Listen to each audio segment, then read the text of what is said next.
So what is the law that the disciples of Jesus are violating? Seems pretty legalistic. Well, let me just say what that is. When we think of the law, the Jewish law, there was the law of Moses. 10 Commandments are like the most central piece of that. And then if you've ever read through the books of Leviticus or Deuteronomy, then you see all these other laws. Mostly their legislation around worship and sacrifice. And then there are lots of laws about cooperation and what to do if somebody's rights are violated, or somebody steals something from you, or accidentally kills one of your livestock. Then what should be the exchange, or how should that be corrected? So there are all those kind of laws. But then there was another set of laws that are not in the scripture called the Mishnah, and those went into even greater detail. And when we hear of Jesus critiquing or being critiqued, it's usually about these Mishnah, which some were interpreting with a very legalistic notion. They were not of the scripture, but they still had their place.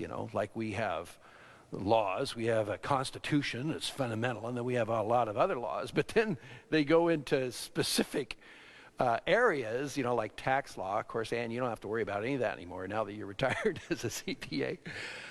But you that's a rabbit hole of stuff that that you can go into, but you don't have to look at all of it. Well, this was one of the prescriptions that if, okay, what's it mean to keep the Sabbath? And they drill down. Well, it's not working, right? So you rest. What's the principle? So that you make a day for the Lord, a day of rest and worship. You go to synagogue and spend time with your family and recreate.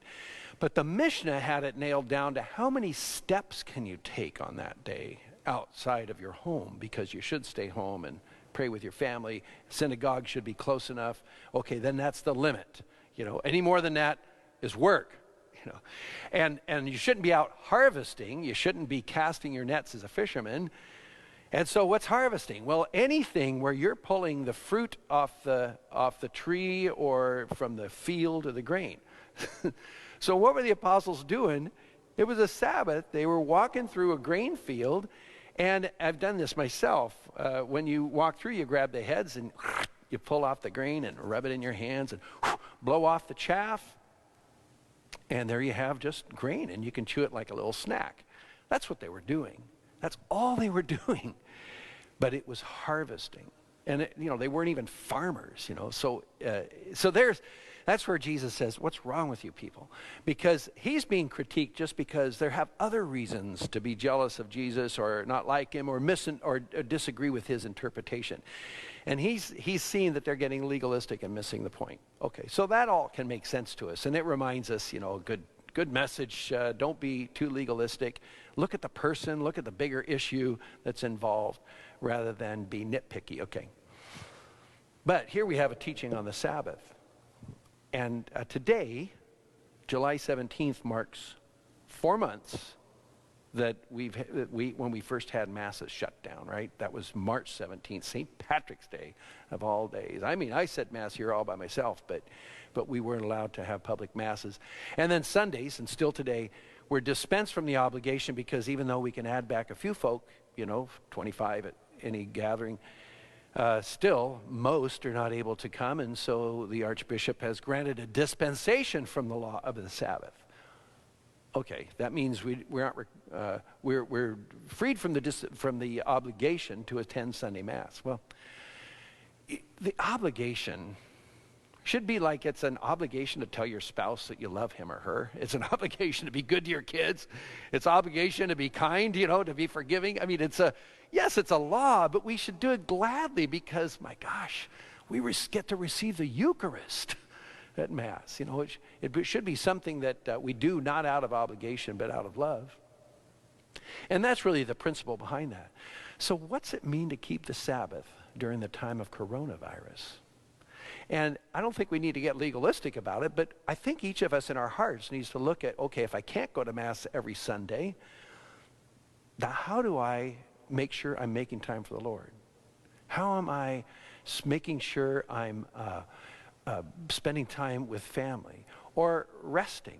I find for my, that's the thing about how the priest, Jesus used that as an example. The priests obviously violate the Sabbath when they're in the temple or they're leading synagogue service. I work every Sunday. I can't get Sundays off. Well, of course, duh. It's an obvious thing. But I do take a day off, and that's, in some sense, my Sabbath day of rest. But it's making time for the Lord, worshiping the Lord. So how do we do that? How do we, when the Mass is online, how do we enter into that so we're not just, just having it in the background as we're getting breakfast ready, How are we giving our lives to Christ in worship as best we can in these circumstances? I just place that on your hearts and anybody who's going to be watching the live stream, because really the principle of the Sabbath laws are still there. We should, devote ourselves to the Lord, especially on Sundays in some way, but then every day to spend time in prayer.